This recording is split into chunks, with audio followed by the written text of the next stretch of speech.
नमस्कार, मी पत्रकार हर्षल बागल. मी सध्या आहे पापनसमध्ये. ज्या पापनसचा सीना नदीच्या महापुरामध्ये जवळपास 60 ते 65% भाग हा सध्या 10 ते 15 फुटांनी पाण्यामध्ये आहे. ज्या पापनसमध्ये सीना नदीनं पात्राची दिशा बदललेले 2 नद्या तयार झाल्यात असं एक चित्र या पापनसमध्ये दिसतं आहे. आणि त्याच्यामुळे इथला कमीत कमी 1.5 लाख मेट्रिक टन ऊस सध्या हा पूर्ण कामातून गेलेला आहे, ज्याचं वजन भरणार नाही. तो अतिशय खराब अवस्थेमध्ये झालेला आहे. इतर पिकं तर पापनसमध्ये राहिलीच नाहीत अशी अवस्था या ठिकाणी झालेली आहे. माझ्यासोबत काही स्थानिकचे शेतकरी आहेत. आपण त्यांना विचारणार आहे की कशा पद्धतीनं पापनसमध्ये काय परिस्थिती आहे सध्या. पापनसमध्ये श्रीमंत तरंगे यांची 3.5-4 एकर केळीची बाग पूर्ण 30-35 लाखाचं नुकसान आहे त्यांचं. पोपट मार्केट, तानाजी तरंगे यांची द्राक्षाची बाग 2-2.5 एकर असं साधारण पाक उपसून पडलेले आहे. असं कमीत कमी गावात कमीत कमी 4 ते 5 कोटीचं नुकसान ऊसासाईट आपण झालेलं असेल. या ठिकाणी जे एक वयस्कर शेतकरी आहेत जे कायम आध्यात्मिक क्षेत्रामध्ये आपल्या सगळ्याला माहितीचे आहेत.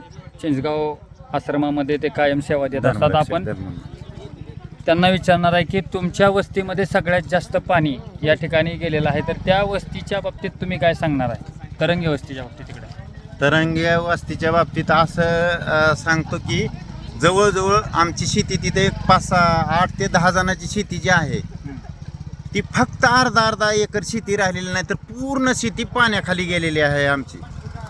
आणि वस्तीची कड थोडं असं सगळं पाण्याखाली गेलेलं आहे. घरं सध्या पाण्याखाली आहे आता तिथली घरं 9 घरं पाण्याखाली आहेत. 9 ते 10 घरं पाण्याखाली आहेत. म्हणजे 8 दिवस झालं पाणी कमी. 8 ते 10 दिवसापासून पापनसमधले 9 ते 10 घरं ही पाण्यामध्ये आहेत. मग त्या घरामध्ये काय अवस्था झाली असेल? वस्तूची संसार उपयोगी वस्तू असेल, शालेय शिक्षण साहित्य असेल, असे काय तिथे यादी झाली असेल ते आपण न बघितलेलीच बरे आहेत. आपल्यासोबत अजून एक शेतकरी आहेत. काय गावाच्या नुकसानीबद्दल तुमच्या वस्तीबद्दल सांगा. काय नुकसान काय झालेलं आहे ते सांगा. नुकसान काहीच राहिलेलं नाही सध्या. फक्त दिसायला घर आणि पत्र राहिलेले आहेत. पूर्ण गेलेलं आहे. आज जी काय मदत यायली आता, आज बोसरे गावचे लोकप्रतिनिधी आता एक 10-15 मिनिटापूर्वी मदत वाटप चालू आहे. महिला बचत गटामार्फत आले लोक आहेत बरेच जण.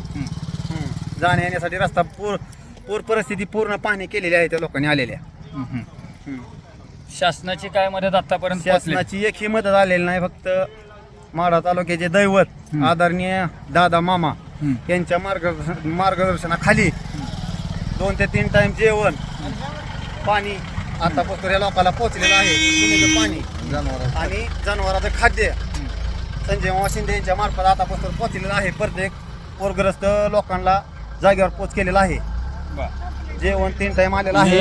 शासनाची मदत अद्याप पापनस या गावापर्यंत पोहोचलेली नाही. कोरवाडी बार्शी रोडवरचं हे पापनसचे गाव आहे. ते सगळ्यात महत्त्वाचा केंद्रबिंदू राहिलेला आतापर्यंत. नदीच्या पूर्वे